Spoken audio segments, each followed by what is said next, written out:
Bugün öyle bir tarifle geldim ki her derde deva derler ya.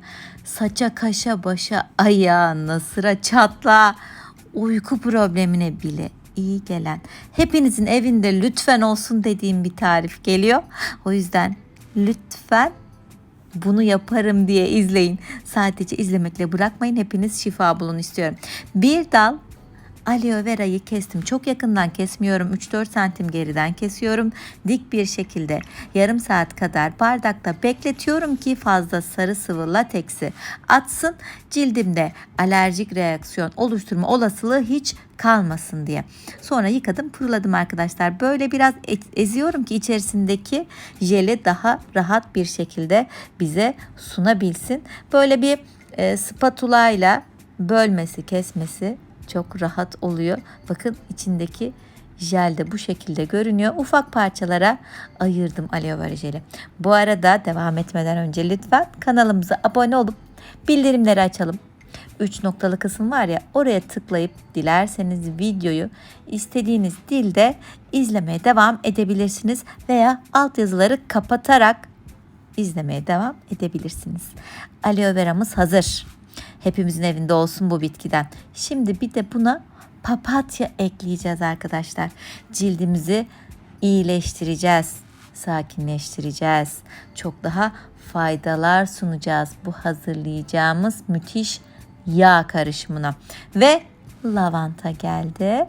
Böyle kuru lavantadan papatya ile yaklaşık aynı ölçüde böyle bir avuç lavanta ekledim. Aloe vera, papatya ve lavanta ile müthiş bir yağ karışımı geliyor. O kadar sevdim, o kadar etrafımdakilere yapıp dağıttım ki istiyorum herkes kullansın. Şimdi bir de sızma zeytinyağı. Böyle güzel bir zeytinyağınız varsa etkiler çok daha fazla olacak. Ne kadar ekleyelim? Bu hazırladığınız aloe vera, papatya ve lavantanın üzerini tamamen geçecek kadar şöyle bir parmak da yukarıda olsun zeytinyağımız. Ağzını kapattım. Şimdi buradan sonrası sizin özverinize kalmış arkadaşlar. Ne kadar çok çarkalarsanız o kadar güzel olacak bu yağ karışımınız. 15 gün boyunca günde 1-2 saat güneşe tutacağız. Şöyle el altına, balkona koyun. 1. gün, 2., 3., 4. gün göz önüne koyun. Biraz güneş alsın ve onu böyle bir çarkalayın. Papatya, lavanta, aloe vera, zeytinyağıyla çok güzel harmanlansın. Özünü bize verebilsin. 15 gün boyunca geldim, gittim, bunu güneşe tuttum. Çarkaladım ben bir güzel, öyle güzel bir yağ oldu ki şiddetle tavsiye ediyorum ben sizlere ve çok fonksiyonel. Yaptığım en fonksiyonel ürün bu. Her derde deva oldu. Çok sevdim. Ve 15. gün geldi. Artık açabiliriz. Tam 15 gün beklettim ben bunu. Bakın rengi de değişti. Böyle bir bez veya tülbent yardımıyla, süzgeç kullanmayın çünkü çok güzel ezmenizi istiyorum. Özünü alıyoruz arkadaşlar. Bu şekilde çok iyi sıkın. Bakın o yoğun doku yağıyla tamamen karışsın. Böyle posa çıksın. Tamam, artık daha fazla yağ çıkmaz bundan deyip kenara atacağınız kadar sıkın. Ellerinize hemen sürün.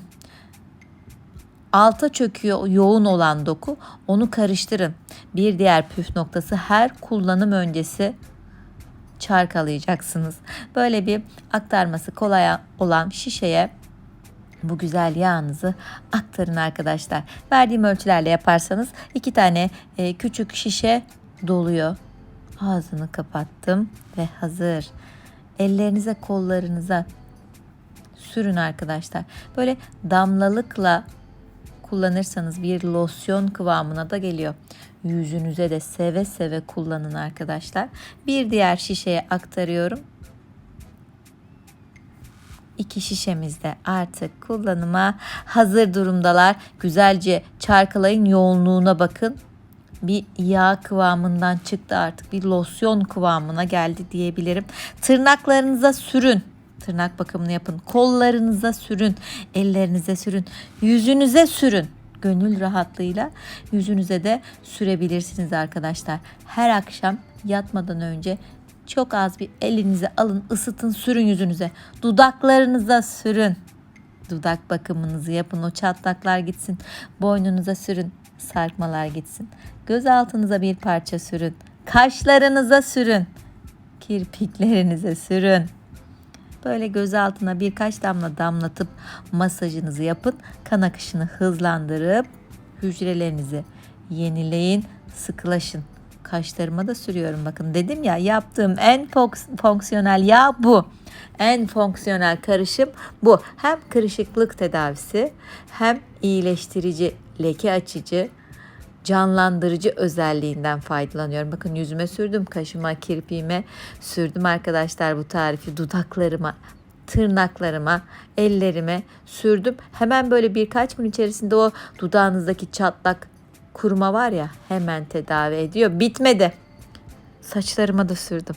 Evet, özellikle saç diplerinize masaj yapa yapa bir güzel sürün. Saç uçlarınızdaki o kırıklıklar, saç dökülmesi gitsin.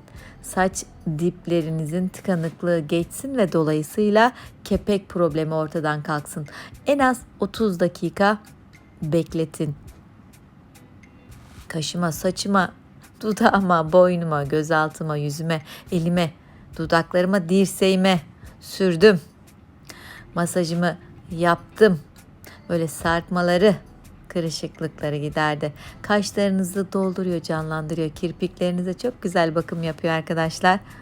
O yüzden dedim ya, yapın kremi böyle baştan aşağı güzelleştiren, şifa dolu, çok sevdiğim bir çalışma oldu o yüzden. Çok severek de anlatıyorum şu anda. Saçıma da bakımımı yaptım. Yüzüme de, elime de, ayağıma da hepsine bakımımı yaptım.